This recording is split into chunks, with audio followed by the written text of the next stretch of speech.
जय हिंद साथियों, आप सभी का स्वागत करता हूं आप सभी के अपने चैनल टारगेट सिलेक्शन में। साथियों, आज की इस वीडियो में यूपी पुलिस कांस्टेबल एग्जाम को क्रैक करने के लिए यूपी पुलिस के ऑफिशियल सिलेबस के अकॉर्डिंग जो भी आपका साथियों सामान्य ज्ञान का ऑफिशियल सिलेबस है, उस सिलेबस में साथियों जीके के पोर्शन में जो जो टॉपिक साथियों लिखे हुए हैं उन सभी टॉपिक को कंप्लीट करेंगे आज की इस वीडियो के माध्यम से। तो साथियों 50 क्वेश्चन लिए हैं मैंने चुनिंदा, इसमें से आपका स्कोर साथियों 25 से कम नहीं होना चाहिए। यानी कि अगर आप एग्जाम को क्रैक करना चाहते हैं तो आपकी तैयारी कितनी होनी चाहिए, 50 में से 25 की होनी चाहिए। तो कुल मिला के 50 सबसे शानदार क्वेश्चन मैं आपको कराऊंगा ऑफिशियल सिलेबस के अकॉर्डिंग सभी टॉपिक को मद्देनजर रखते हुए। तो इसमें से साथियों आपका स्कोर 25 का होना चाहिए, 50 में से 25 प्रश्न आपको बिल्कुल सही करने हैं। तो प्रसिद्ध खजुराहो की गुफाएं साथियों ये कहां पर है? तो ये मध्य प्रदेश में। कहां पर है?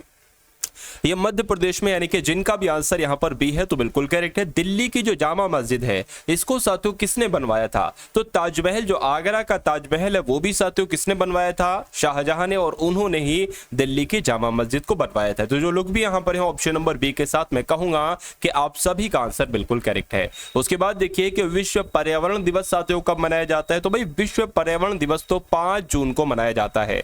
कब मनाया जाता है विश्व पर्यावरण दिवस? से 5 जून को मनाया जाता है। राइट आंसर आपका जाएगा ऑप्शन नंबर बी के साथ। अब उसके बाद देखिए अगला सवाल है कि गुप्त साम्राज्य का संस्थापक इनमें से कौन था? देखिए अब कई सारे लड़के पता क्या लगा देते हैं, ऑप्शन नंबर बी को टिक कर देते हैं, जो बिल्कुल गलत हो जाएगा। आपको हमेशा ध्यान रखना है कि गुप्त साम्राज्य के संस्थापक कौन थे? श्रीगुप्त थे, ठीक है ना। ये एक प्रतापी शासक थे। कैसे थे साथियों? ये एक प्रतापी शासक थे, एक तरीके से ऐसे पहले शासक थे जो सबसे शक्तिशाली थे। तो बिल्कुल ठीक है, लेकिन अगर संस्थापक आपसे पूछे तो श्रीगुप्त ही आपको लगाना होगा। उसके बाद देखिए अगला सवाल है साथियों, बायोडीजल इनमें से किससे प्राप्त होता है? तो बहुत आपसे पूछा जाता है कि बायोडीजल किससे प्राप्त होता है? साथियों जेट्रोफा से प्राप्त होता है। राइट आंसर आपका जाएगा ऑप्शन नंबर ए के साथ। भाई बहुत बढ़िया, वेरी गुड क्लास। अब उसके बाद देखिए अगला सवाल है आपकी स्क्रीन पर साथियों, देखिए और मुझे बताइए राइट आंसर आपका क्या होगा कि हर्षवर्धन के शासनकाल में भारत में आने वाला यात्री कौन था? मुझे बताइए। देखिए हर्षवर्धन के शासनकाल में साथियों तो हिंसवांग भारत आया था। कौन था? हिंसवांग भारत आया था। यानी कि जिनका भी आंसर यहां पर है ऑप्शन नंबर बी के साथ, तो मैं कहूंगा कि आंसर आपका बिल्कुल करेक्ट है। और इस क्वेश्चन को देखिए, ये क्वेश्चन बहुत एक तरीके से साथियों टॉप लेवल का है और इस बार ये क्वेश्चन आपके एग्जाम में आने की पूरी संभावना देखिए कि शरीर के आमाशय एवं अन्य आंतरिक अंगों का अन्वेषण करने वाली तकनीक को इंडोस्कोपी कहा जाता है। बिल्कुल।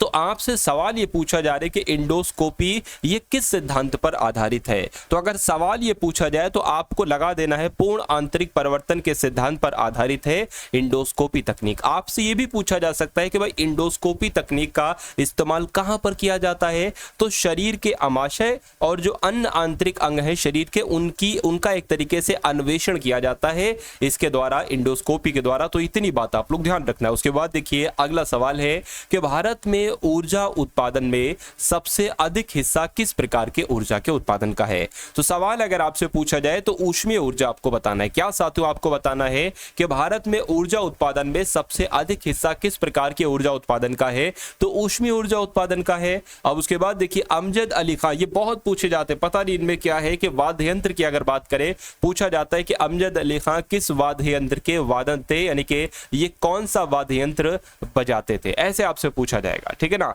तो ये कौन सा वाद्य यंत्र बजाते थे साथियों? ये सरोद बजाते थे, सरोद, ठीक है ना। तो ये सरोद वादक थे अमजद अली खां। राइट आंसर की अगर बात करें आपका जाना चाहिए ऑप्शन नंबर सी, और जिनका आंसर यहां पर ऑप्शन नंबर सी के साथ है तो मैं कहूंगा कि आंसर आपका बिल्कुल करेक्ट है। चलिए टीवी कंट्रोल यूनिट इनमें से किसे टीवी के संचालन के लिए प्रयोग करता है? ये क्वेश्चन चैलेंजिंग है साथियों। अगर बात करें साथियों अवरक्त तरंगे, आपको ध्यान रखना ये सवाल आपसे पूछा जा सकता है। उसके बाद देखिए 10 डिग्री चैनल किन के मध्य? कुछ नहीं चेंजेस, रत्ती भर का चेंज नहीं, डिक्टो आपसे सवाल पूछा जाएगा कि भैया 10 डिग्री चैनल किन के मध्य है? तो छोटा अंडमान और एक तरीके से कार निकोबार के बीच है, ये आप लोग ध्यान रखेंगे। उसके बाद देखिए WWW के आविष्कारक और प्रवर्तक कौन है? बताइए। अगर आपसे इसकी साथियों फुल फॉर्म पूछ ली जाए, क्या अगर आपसे साथियों इसकी फुल फॉर्म पूछ ली जाए तो वर्ल्ड वाइड वेब होती है, लेकिन इसके आविष्कारक कौन थे तब भी आपको टिम बर्नर्स-ली बताना है। लेकिन अगर पूछा जाए कि इसके प्रवर्तक कौन थे तो तब भी आपको टिम बर्नर्स-ली ही बताना है। यानी कि दोनों तरह के अगर सवाल आ जाए तो टिम बर्नर्स-ली का नाम आप लोग ध्यान रखेंगे बस साथियों। उसके बाद देखिए अगला सवाल है, आपके स्क्रीन पर देखिए और मुझे बताइए कि राइट आंसर आपका क्या होगा। साथियों आपके लिए दो तरह की पीडीएफ तैयार की गई है यूपी पुलिस कांस्टेबल के लिए, ठीक है ना। दो तरह की साथियों पीडीएफ तैयार की गई है। एक तो साथियों तकरीबन 2018 से 2024 तक के जितने भी यूपी पुलिस के पेपर हुए हैं, मेरा मानना है कि 18 बार पेपर हो चुके हैं, 18 शिफ्ट हो चुकी है मतलब। तो एक तो इनका आपको साथियों सॉल्यूशन दिया जाएगा, हल सहित आपको दिया जाएगा ये पीडीएफ, और एक ही पीडीएफ में है साथियों ये 18 शिफ्ट, ठीक है ना। मतलब शिफ्ट वाइज है, जिसके सबसे पहले 2024 का शिफ्ट आपके सामने आएगी। उसके बाद साथियों अगर बात करें उसके बाद आपके सामने 2020 की, उसके बाद 2019 की, फिर साथियों 2018 इस टाइप से, ठीक है ना, आपके सामने साथियों आएंगे। चलिए उसके अलावा साथियों 10 तरह के मतलब पेपर आपको दिए जा रहे हैं जो एक्सपेक्टेड पेपर है, यानी कि 10 मॉडल पेपर भी इसके साथ में आपको दिए जा रहे हैं। वो अलग अलग एक तरीके से पेपर में होंगे, यानी कि अलग पीडीएफ में होंगे, ठीक है ना। तो साथियों दोनों पीडीएफ की अगर बात करें ये सिर्फ आपको 45 रुपए में दी जा रही है। कैसे इन पीडीएफ का प्राप्त कर सकते हैं, डिस्क्रिप्शन में लिंक है व्हाट्सएप पर पीडीएफ प्राप्त करने का। उस लिंक पर जब आप क्लिक करेंगे तो आप हमारे व्हाट्सएप पर पहुंच जाएंगे और वहां पर बारकोड आपको दिया जाएगा, उस पर पेमेंट करके साथियों इस पीडीएफ को प्राप्त कर सकते हैं आप लोग। तो अगर बात करते हैं साथियों इस सवाल के जवाब की, क्या लिखा हुआ है कि सम्राट अशोक निम्नलिखित में से किस वंश से संबंधित है, तो ये तो मौर्य वंश से संबंधित है। राइट आंसर अगर आपका है ऑप्शन नंबर बी तो बिल्कुल करेक्ट है। चलिए बाजार नियंत्रण प्रणाली सबसे पहले साथियों किसने प्रारंभ की थी, तो मैं कहूंगा किसके द्वारा प्रारंभ की गई थी, अलाउद्दीन खिलजी के द्वारा बाजार नियंत्रण प्रणाली सबसे पहले शुरू की गई थी, आपको ध्यान रखना है। उसके बाद देखिए अगला सवाल है कि पृथ्वी के वायुमंडल की कौन सी परत रेडियो तरंगों को वापस पृथ्वी के पृष्ठ पर परावर्तित करती है, मुझे बताइए कौन सी साथियों वो एक तरीके से मंडल है। क्या आपका सही जवाब होगा, तो आपका राइट आंसर होना चाहिए आयन मंडल, क्योंकि पृथ्वी के वायुमंडल की आयन मंडल जो परत होती है ये रेडियो तरंगों को वापस पृथ्वी के पृष्ठ पर परावर्तित करती है। राइट आंसर आपका सी के साथ जाएगा। उसके बाद देखिए अगला सवाल है कि उत्तर प्रदेश में लठमार होली का आयोजन किस स्थान पर किया जाता है, मुझे बताइए। तो अगर बात करें साथियों क्या बरसाना में किया जाता है, बिल्कुल साथियों लठमार होली जो की जाती है मनाई जाती है वो बरसाना में ही मनाई जाती है। उसके बाद देखिए प्रकाश वर्ष इनमें से किसकी इकाई है साथियों, मुझे बताइए। तो प्रकाश वर्ष की अगर बात करते हैं ये दूरी की इकाई है, किसकी इकाई है, दूरी की इकाई है। आंसर आपका जाएगा सी के साथ। उसके बाद देखिए योजना आयोग के अनुसार शहरी क्षेत्रों में कितनी कैलोरी पोषण ना प्राप्त करने वालों को गरीबी रेखा से नीचे माना जाता है। तो यहाँ पर अगर बात करें साथियों योजना आयोग के अनुसार जो शहरी क्षेत्रों में रहते हैं अगर वो 2100 कैलोरी नहीं ले पा रहे हैं तो उनको गरीबी रेखा से नीचे माना जाता है। उसके बाद देखिए सूर्य क्या है, एक तारा है, एक ग्रह है, एक धूमकेतु, एक साथियों एक नक्षत्र है, मुझे बताइए। तो अगर बात करें साथियों सूर्य क्या है, सूर्य एक तारा है, ये आप सभी लोगों को याद रखना है। उसके बाद देखिए अगला सवाल है कि भारतीय राष्ट्रीय कांग्रेस को ये नाम किसने दिया था, बताइए। तो ये नाम साथियों किसने दिया था, दादा भाई नौरोजी के द्वारा ये नाम दिया गया था, ये आप सभी लोगों को याद रखना है। अगला सवाल देखिए कि अंतरराष्ट्रीय न्यायालय में न्यायाधीश बनने वाले प्रथम भारतीय कौन थे। तो अगर बात करते हैं साथियों नागेंद्र सिंह की, तो आप लोग ध्यान रखेंगे अंतरराष्ट्रीय न्यायालय में न्यायाधीश बनने वाले पहले व्यक्ति कौन थे, नागेंद्र सिंह ही थे।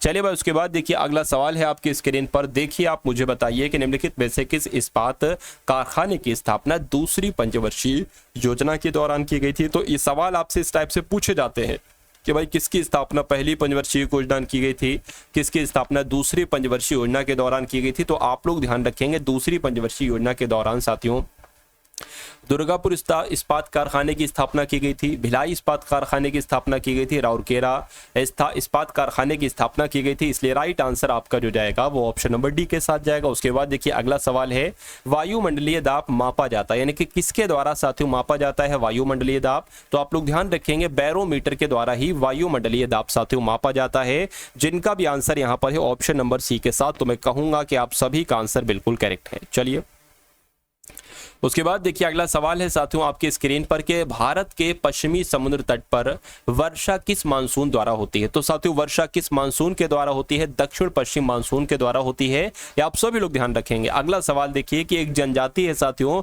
जो आपसे बहुत पूछी जाती है। क्या एक जनजाति है साथियों जो आपसे बहुत पूछी जाती है, यहां पर अगर बात करते हैं वो कौन सी जनजाति, माओरी जनजाति है। पूछा जाता है साथियों कि माओरी जनजाति कहां पर पाई जाती है, तो आप सभी लोगों को याद रखना ये न्यूजीलैंड में पाई जाती है।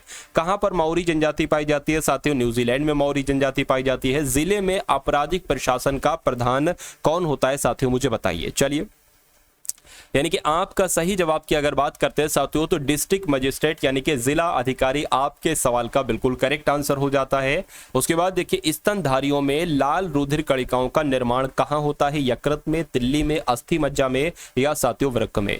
तो अगर बात करें कहां पर होता है, अस्थि मज्जा में होता है। आप सभी लोग याद रखेंगे। राइट आंसर अगर आपका है ऑप्शन नंबर सी के साथ, तो मैं कहूंगा कि आंसर आपका बिल्कुल करेक्ट है। चलिए, उसके बाद देखिए कि बगदाद किस देश की राजधानी है, इराक की राजधानी है, ईरान की राजधानी है, सीरिया की राजधानी है या तुर्की की राजधानी है। तो आपका राइट आंसर इराक के साथ जाएगा, यानी कि इराक की राजधानी क्या है, इराक की राजधानी साथियों बगदाद है। उसके बाद देखिए अगला सवाल है कि इनमें से किसे भारत का शेक्सपियर कहा जाता है। क्या कालिदास को कहा जाता है या सूरदास को या तुलसीदास को या साथियों जयशंकर प्रसाद को। तो आप सभी लोगों को यहाँ पर मालूम होना चाहिए कि कालिदास को क्या कहा जाता है साथियों, भारत का शेक्सपियर कहा जाता है। ये क्वेश्चन आपके लिए बहुत इंपॉर्टेंट है। उसके बाद देखिए साथियों सतीश धवन अंतरिक्ष केंद्र कहां पर है साथियों, तिरुवनंतपुरम में है, श्रीहरिकोटा में है, हैदराबाद में है या अहमदाबाद में है, मुझे बताइए। तो आपसे अगर सवाल पूछा जाए कि सतीश धवन अंतरिक्ष केंद्र कहां पर है, तो आपको श्रीहरिकोटा बताना है। क्या बताना है साथियों, श्रीहरिकोटा बताना है। उसके बाद देखिए दक्षिण एशियाई क्षेत्रीय सहयोग संघ यानी कि सार्क की स्थापना कब की गई थी। देखिए अगर आपसे ये पूछा जाए, बड़ी सी लाइन वाला फुल फॉर्म, दक्षिण एशियाई क्षेत्रीय सहयोग संघ, इसकी स्थापना साथियों कब की गई थी, तो आपको बताना है 1985। या अगर आपसे पूछा जाए सार्क की स्थापना कब की गई, तब भी आपको 1985 बताना है। दोनों तरीके से ही प्रश्न देखे गए हैं। उसके बाद देखिए अगला सवाल है साथियों आपकी स्क्रीन पर, देखिए और मुझे बताइए कि राइट आंसर आपका क्या होगा। पूछा जा रहा है कि राष्ट्रीय मानव अधिकार के सदस्यों की नियुक्ति के लिए गठित कमेटी की अध्यक्षता किसके द्वारा की जाती है। तो साथियों किसके द्वारा की जाती है, प्रधानमंत्री के द्वारा की जाती है। ये क्वेश्चन बहुत इंपॉर्टेंट है, आप लोग साथियों ध्यान रखेंगे। उसके बाद देखिए अगला सवाल है साथियों आपकी स्क्रीन पर, मुझे बताइए कि जो जीएसटी है यानी कि वस्तु एवं सेवा कर है, इसके परिषद का सदस्य इनमें से कौन होते हैं, मुझे बताइए। साथियों अब अगर बात करें, अब आपके एग्जाम में बहुत कम समय बचा है, तो कुल मिला के अगर बात करते हैं टारगेट सिलेक्शन, ये चैनल साथियों आपको जो भी दे रहा है वीडियोस के माध्यम से, जो भी क्वेश्चंस आपको दिए जा रहे हैं, ठीक है ना, वो सभी क्वेश्चंस आप लोग तैयार कीजिए। क्योंकि साथियों मैं जो आपके लिए क्वेश्चंस तैयार करके आ रहा हूं वो कैसे क्वेश्चंस हैं, वो एक तरीके से एक्सपेक्टेड क्वेश्चन है। कैसे क्वेश्चन है साथियों, एक्सपेक्टेड क्वेश्चन है, यानी कि संभावित क्वेश्चन है। और संभावित क्वेश्चन साथियों आपके एग्जाम के लिए बहुत इंपॉर्टेंट होते हैं। तो साथियों अगर बात करें इस चैनल पर डेली मैं कितनी वीडियोस आपके लिए डालता हूं साथियों, 4 क्लासेस मैं आपको दे रहा हूं। कितने क्लासेस, 4 क्लासेस दे रहा हूं। तो क्या डेली की 4 क्लासेस आप लोग देख रहे हैं? अगर देख रहे हैं तो बहुत अच्छी आपकी तैयारी हो रही होगी, लेकिन अगर नहीं देख रहे हैं तो साथियों इनको देख लीजिए। और ये 4 क्लासेस की सीरीज मैंने कुछ दिन से ही शुरू की है, तो आपने अभी तक अगर नहीं देखी है तो पिछले लगभग साथियों 8 दिन की 4 के हिसाब से साथियों क्लासेस आप लोग देख लीजिए, वीडियो सेक्शन में भी और लाइव सेक्शन में भी, ठीक है ना। तो कुल मिला के और एग्जाम तक साथियों आप जो है ना, ठीक है, एग्जाम की अगर बात करें, एग्जाम तक साथियों ये सीरीज आपकी चलेगी, तो ये आपको साथियों करना है, ठीक है ना। चलिए भाई, तो अब अगर बात करते हैं साथियों इस क्वेश्चन के राइट आंसर के, यहां पर आपका सही जवाब क्या हो सकता है, तो आप लोग ध्यान रखेंगे जो राजस्व मंत्री होते हैं वो भी साथियों जीएसटी परिषद के सदस्य होते हैं और राज्यों के वित्त मंत्री भी होते हैं, यानी कि राइट आंसर आपका जाएगा ऑप्शन नंबर डी, यानी कि ए भी सही है और साथियों बी भी सही है। उसके बाद देखिए अगला सवाल है कि नोटबंदी का उद्देश्य क्या होता है, मुझे बताइए। जो साथियों नोट पर बंदी लगाई गई थी, बंदिश लगाई गई थी, यानी कि एक तरीके से डिमोनेटाइजेशन किया गया था साथियों, तो उसका उद्देश्य क्या था ये आपसे पूछा जा रहा है। काले धन को अर्थव्यवस्था की मुख्य धारा में लाना, बिल्कुल ये उद्देश्य था। नकली मुद्रा पर रोक लगाना, यह भी एक उद्देश्य था। और आतंकी गतिविधि की फंडिंग पर रोक लगाना, यह भी उद्देश्य था। यानी कि ये सभी साथियों उद्देश्य थे नोटबंदी के। तो कुल मिला के जिनका भी आंसर यहां पर है ऑप्शन नंबर डी के साथ, तो मैं कहूंगा कि आप सभी का आंसर बिल्कुल करेक्ट है। भारत ने अपना किस पड़ोसी देश में सलमा बांध की स्थापना की, मुझे बताइए। तो भारत की अगर बात करते हैं साथियों, भारत ने तो अफगानिस्तान में सलमा बांध की स्थापना की थी, इसलिए राइट आंसर आपका जो जाना चाहिए वो ऑप्शन नंबर डी के साथ जाएगा। उसके बाद देखिए अगला सवाल है कि मोहनजोदड़ो स्थल की खोज किस भूवैज्ञानिक के द्वारा की गई थी। चलिए, तो अगर बात करते हैं साथियों, मोहनजोदड़ो की स्थापना किसके द्वारा की गई थी साथियों? राखाल दास बनर्जी के द्वारा की गई थी। आप सभी लोगों को याद होना चाहिए, आपको साथियों मालूम होना चाहिए भाई, बहुत बढ़िया, वेरी गुड क्लास। साबरमती में सत्याग्रह आश्रम की स्थापना किसने की थी, मुझे बताइए। अगर बात करते हैं साथियों किसके द्वारा की गई थी, तो महात्मा गांधी जी के द्वारा की गई थी। यानी कि अगर आपसे पूछे कि सत्याग्रह आश्रम की स्थापना साबरमती में किसने की थी, तो महात्मा गांधी जी ने की थी। ये बात आप लोग ध्यान रखेंगे। उसके बाद देखिए साथियों, एक नृत्य है जिसका नाम है गणगौर नृत्य। ये गणगौर लोक नृत्य जो है ये कहां पर किया जाता है? क्या गुजरात में? नहीं। मध्य प्रदेश में? नहीं। राजस्थान में साथियों ही किया जाता है, ठीक है ना। तो कुल मिला के अगर आपसे पूछा जाएगा तो आप लोग ध्यान रखेंगे कि गणगौर लोक नृत्य राजस्थान में किया जाता है। नागार्जुन सागर बांध परियोजना इनमें से किस नदी पर है, मुझे बताइए। नर्मदा नदी पर, कावेरी नदी पर, कृष्णा नदी पर, या साथियों गोदावरी नदी पर? तो मैं कहूंगा कि कृष्णा नदी पर है साथियों ये परियोजना, ठीक है ना। नागार्जुन सागर बांध परियोजना किस नदी पर है, तो कृष्णा नदी पर है। उसके बाद देखिए हर्षवर्धन द्वारा रचित इसमें से नाटक कौन सा है, बताइए। यानी कि किसकी रचना हर्षवर्धन के द्वारा बताई जाती है, तो मैं कहूंगा कि जो रत्नावली है एक तरीके से हर्षवर्धन के द्वारा एक रचित नाटक है। यह आपसे सवाल आपकी परीक्षा में पूछा जाता है। उसके बाद देखिए शाहनामा के लेखक कौन है साथियों? फिरदौसी हैं, अमीर खुसरो हैं, या अलबरूनी हैं? तो आपका राइट आंसर अगर है साथियों ऑप्शन नंबर ए के साथ, तो मैं कहूंगा कि आपका आंसर साथियों बिल्कुल करेक्ट हो जाता है। साथियों जिन लोगों ने भी अभी तक इस वीडियो को लाइक नहीं किया तो वो सभी लोग साथियों वीडियो को लाइक कर दीजिए। उसके बाद देखिए कि भारत के नियंत्रक एवं महालेखा परीक्षक का कार्यकाल साथियों कितना होता है, मुझे बताइए। देखिए अगर बात करें यहाँ पर सबसे सटीक जवाब आपका जो होना चाहिए वो 6 वर्ष होना चाहिए। यानी कि अगर भारत के नियंत्रक एवं महालेखा परीक्षक ने 6 वर्ष का अपना कार्यकाल पूरा कर लिया तो रिटायरमेंट हो जाएंगे, रिटायर हो जाएंगे। या अगर साथियों बात करें उन्होंने 65 वर्ष की आयु पूरी कर ली है साथियों तो वो रिटायर हो जाएंगे, ठीक है ना। तो कुल मिला के आपका राइट आंसर जो जाएगा वो ऑप्शन नंबर बी के साथ जाएगा। तो आप लोग ध्यान रखें कुल मिला के कि अगर 6 वर्ष का कार्यकाल पूरा कर लिया तो ठीक है, लेकिन अगर कोई मान लीजिए 63 वर्ष की आयु में भारत के नियंत्रक और महालेखा परीक्षक बने हैं तो साथियों सिर्फ उनको 2 वर्ष ही मिलेंगे और वो 65 वर्ष की आयु में उनको रिजाइनमेंट मिल जाएगी, यानी कि रिटायर वो हो जाएंगे। तो कुल मिला के सबसे सटीक इसका राइट आंसर जो होगा वो ऑप्शन नंबर बी के साथ जाएगा, और जिनका आंसर यहाँ पर बी था तो बिल्कुल करेक्ट था। अगला सवाल आपके स्क्रीन पर है साथियों, देखिए और मुझे बताइए कि आपका सही जवाब यहाँ पर क्या होगा कि परमाणु बम की खोज किसने की थी। तो परमाणु बम की खोज किसने की थी साथियों? ऑटो हॉर्न ने की थी। किसने की थी? ऑटो हॉर्न आपका बिल्कुल सही जवाब है। उसके बाद देखिए ग्रहों की चाल से संबंधित नियमों का प्रतिपादन किसने किया था? ये क्वेश्चन बहुत इंपॉर्टेंट है। तो अगर बात करते हैं साथियों केपलर की, तो आप लोग ध्यान रखेंगे कि केपलर ने ही ग्रहों की चाल से संबंधित नियमों का प्रतिपादन किया था। उसके बाद देखिए अगला सवाल है कि निम्नलिखित में से कौन से तत्व भारत के कुछ भागों में पानी के जल में प्रदूषक के रूप में पाए जाते हैं? क्या आपका साथियों सही जवाब होगा? मैं कहूंगा आर्सेनिक, फ्लोराइड, यूरेनियम, ये सभी, यानी कि डी आपका बिल्कुल करेक्ट आंसर हो जाएगा। यानी कि ये सभी तत्व भारत के कुछ भागों में पानी के जल में प्रदूषक के रूप में पाए जाते हैं। अपराध रजिस्टर से किसी अपराध को निकाल देने के लिए इनमें से किसकी मंजूरी आवश्यक होती है? तो साथियों डीएम की मंजूरी आवश्यक होती है, यानी कि डिस्ट्रिक्ट मजिस्ट्रेट की, जिला अधिकारी की मंजूरी आवश्यक होती है। इनमें से कौन संसद के किसी भी सदन की कार्यवाही में गैर सदस्य के रूप में भाग ले सकते हैं? कौन ले सकते हैं साथियों? मुख्य न्यायाधीश ले सकते हैं, महान्यायवादी ले सकते हैं, या उपराष्ट्रपति ले सकते हैं। तो आप लोग यहां पर ध्यान रखिएगा कि संसद के किसी भी सदन में, यानी कि लोकसभा में भी और राज्यसभा की कार्यवाही में भी गैर सदस्य के रूप में जो भाग ले सकते हैं वो साथियों भारत के महान्यायवादी ले सकते हैं। तो जिनका आंसर जो लोग भी यहाँ पर है ऑप्शन नंबर बी के साथ तो बिल्कुल करेक्ट है। आपने सुना होगा साथियों आरडीएक्स। आरडीएक्स की अगर बात करते हैं इसकी फुल फॉर्म क्या होती है, मुझे बताइए। तो इसकी फुल फॉर्म क्या? रेडिएशन डिटेक्शन थ्रू एक्सरे होती है, नहीं। रोटेटरी डिवाइस एक्सप्लोसिव होती है, नहीं। साथ ही रिसर्च एंड डेवलपमेंट एक्सप्लोसिव होती है, बिल्कुल सही। यानी कि आरडीएक्स की full form research and development explosive ही होती है।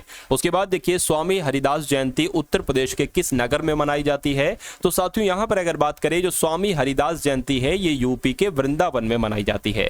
कहां पर मनाई जाती है साथियों? वृंदावन में मनाई जाती है स्वामी हरिदास जयंती। उसके बाद देखिए सर्वोच्च न्यायालय यानी कि उच्चतम न्यायालय में न्यायाधीश की संख्या बढ़ाने का अधिकार किसके पास होता है? यानी कि सुप्रीम कोर्ट में जो न्यायाधीश होते हैं वो उनकी संख्या बढ़ा सकता है साथियों कि अरे भाई इतने न्यायाधीश हैं तो 2-4 और न्यायाधीश होना चाहिए। तो ये हक किसके पास होता है? ये संसद के पास साथियों ये अधिकार होता है।